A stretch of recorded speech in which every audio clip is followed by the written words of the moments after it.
আমরা ডক্টর ইউনূসকে বলতে চাই, আপনি যদি শুধুমাত্র নিজের প্রোটেকশন নিয়ে এগিয়ে যাওয়ার কথা চিন্তা করেন, তাহলে আগামীর বাংলাদেশের কোন গুরুত্বপূর্ণ বিষয় আমরা আপনার কাছে নিরাপদ মনে করি না।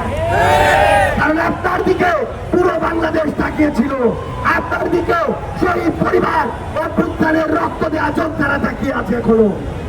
আমরা স্পষ্ট করে একটা কথা বলি, পিঠ পাঠিয়ে যে চলার স্বভাব দেখাবে তার এই বাংলাদেশে আর পিঠ পাঠিয়ে চলা হবে না।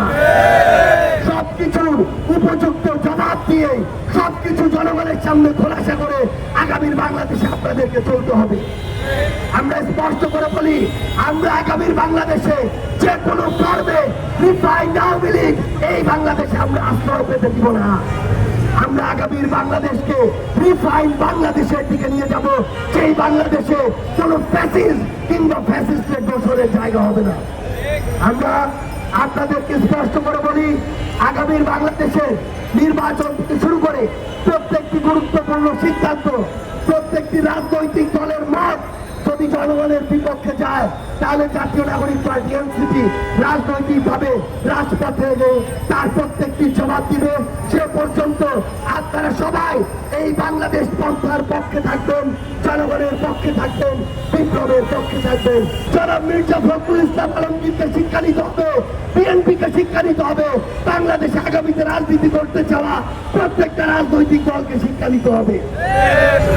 আমরা স্পষ্ট করে বলি, এই বাংলাদেশের বাইরে যে আওয়ামী লীগের দোসররা খুনিরা এভাবে আমাদের বোনদেরকে অসভ্য ভাষায় গালি দিয়ে তাদের মনোবলকে নরম করতে চায়, তারা মনে রাখুন আমাদের বোনেরা তাদের বিরুদ্ধে আরো শক্ত প্রাচীর হয়ে আগামীতে নামবে ইনশাআল্লাহ। আমরা দেখেছি আজকে জনাব মির্জা ফখরুল ইসলাম আলমগীরের একটি সাক্ষাৎকার প্রকাশিত হয়েছে। আমরা স্পষ্ট করে বলি, আর এই ধরনের পরোক্ষভাবে কথা বলা আমরা পছন্দ করি না। আমরা তাদের কাছে জানতে চাই, তারা ক্ষমতায় আসার জন্য জনগণের আস্থা যখন প্রতিনিয়ত হারাতে বসেছে, তখন কি আবার তারা ভারতের সাথে নেগোসিয়েশন করে তাদেরকে খুশি করে আওয়ামী লীগকে পিঠ চাপড়ে জাতীয় পার্টির সাথে নেগোসিয়েশন করে তারা কি এই বাংলাদেশে নতুন করে ক্ষমতায় আসতে চায় কিনা? তাদেরকে মনে রাখতে হবে, 2024-এর অভ্যুত্থান শুধুমাত্র শেখ হাসিনার বিরুদ্ধে ছিল না, 24-এর অভ্যুত্থান শুধুমাত্র ফ্যাসিস্ট আওয়ামী লীগের বিরুদ্ধে ছিল না, 24-এর অভ্যুত্থান আধিপত্য, এই যে বাংলাদেশে যে আধিপত্যবাদ জারি করেছিল ভারত, তাদের ওই আধিপত্যের বিরুদ্ধেও ছিল। সেই আধিপত্যবাদী ভারত যখন এখনো ক্ষমা চায়নি, যখন এই খুনি হাসিনাকে তাদের আশ্রয় রেখেছে, তাদের আশীর্বাদে এই বাংলাদেশে কোন দল আর ক্ষমতায় আসতে পারবে না। আমরা স্পষ্ট করে আমাদের জায়গা থেকে বলতে চাই, সেটা বিএনপি হোক, অন্য কোন প্রতিষ্ঠান হোক, নির্বাচন কমিশন হোক, যদি তারা মনে করে জনগণের রায়ের বিপরীতে গিয়ে, জনগণের আকাঙ্ক্ষার বিপরীতে গিয়ে বিভিন্ন প্রভাবকের দ্বারা প্রভাবিত হয়ে, এজেন্সি, প্রতিষ্ঠান, দল, ব্যক্তির দ্বারা প্রভাবিত হয়ে তারা আমাদেরকে মার কাটকে, তারা আমাদেরকে নিয়ে কটূক্তি করে তারা এগিয়ে যাবে, ক্ষমতায় বসবে, এই আশা তাদের পূরণ হবে না। এরকম কটূক্তি ওই বিএনপিকে নিয়ে আজকে থেকে 1-2 বছর আগে আওয়ামী লীগ করত। এরকম কটূক্তি অন্যান্য অনেক বিভিন্ন ধরনের জুলুমের শিকার ব্যক্তি, দল, মানুষকে নিয়ে ওই আওয়ামী লীগ করত।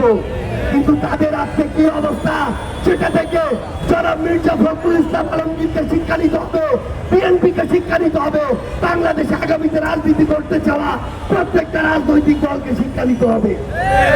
আমরা দেখেছি আমাদের বিপ্লবের অন্যতম যোদ্ধা, আমাদের বিপ্লবের রাজবন্দী, আমাদের সদস্য সচিব জনাব আক্তার হোসেনকে কিভাবে সেখানে অপদস্থ করা হয়েছে এবং অপদস্থ করার ক্ষেত্র তৈরি করে দেওয়া হয়েছে।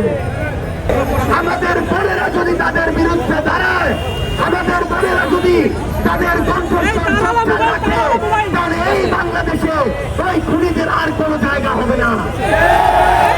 এই স্বৈরাচারের দোষররা, যাদের ন্যূনতম অনুশোচনা নেই, ন্যূনতম বিবেকবোধ নেই, যাদের মস্তিষ্কের বিকৃতি ঘটেছে, যারা টাকার কাছে, যারা তোষামোদির কাছে, ক্ষমতার কাছে যুগের পর যুগ ধরে নিজেদের বিবেকবোধের বিক্রি করে দিয়ে এসেছে, তারা এখন আমাদের মা বোনদের এমন রক্ত ভাষায় কথা বলে যেটা আমরা মুখে উচ্চারণ করতে পারি না।